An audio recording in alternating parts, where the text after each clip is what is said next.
मत्ती की इंजील मुकद्दस उसका 27वां बाब और उसकी 46वीं आयत लिखा है, और तीसरे पहर के करीब यीशु ने बड़ी आवाज से चिल्लाकर कहा, एली एली लमा शबक्तानी, यानी ऐ मेरे खुदा तूने मुझे क्यों छोड़ दिया। क्या वाकई खुदा ने यीशु मसीह को छोड़ दिया या इसके कोई और मानी है?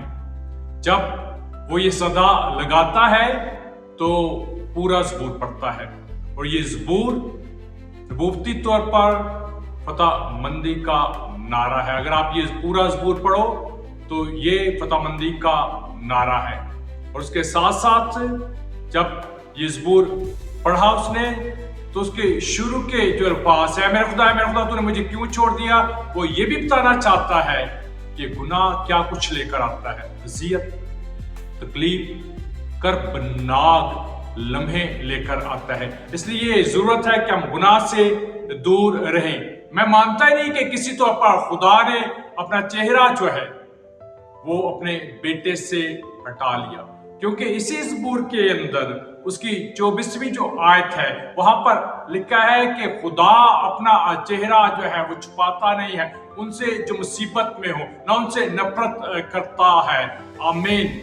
अगर हम हुकूक की किताब के अंदर जो वर्ष लिखी गई है कि खुदा गुनाह को देख ही नहीं सकता, इसका मतलब ये नहीं कि वो नजर नहीं करता, इसका मतलब वो टॉलरेट नहीं करता, वो बर्दाश्त नहीं करता। इसका मतलब ये नहीं कि जब यीशु मसीह सलीब पर है तो आसमानी बाप ने अपनी निगाहें हटा ली क्योंकि उसने गुनाहों को ले लिया। ऐसा नहीं हो सकता। आदम और हवा ने गुनाह किया तो क्या उसने अपनी नजरें हटा ली? नहीं, बल्कि उन्हें बाकमाल लाजवाब वादा दिया।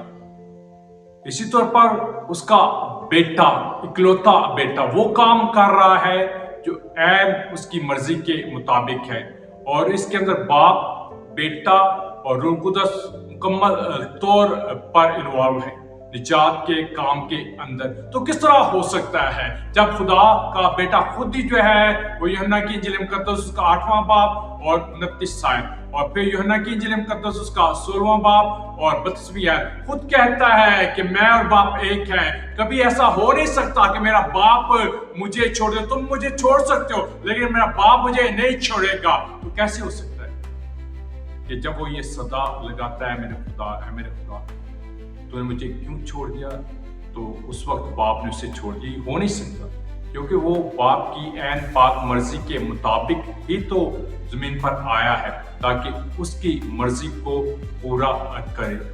इसलिए मैं ईमान लाता हूं ये अल्फाज जब बोलेंगे तो खुदा बता रहे हैं वो सब कुछ पूरा हो रहा है जो मेरे ताल्लुक से, वो नबूवतें पूरी हो रही हैं जो मेरे ताल्लुक से, और ये जो कुछ मैं बोल रहा हूं ये मेरे ताल्लुक से ही कहा गया है।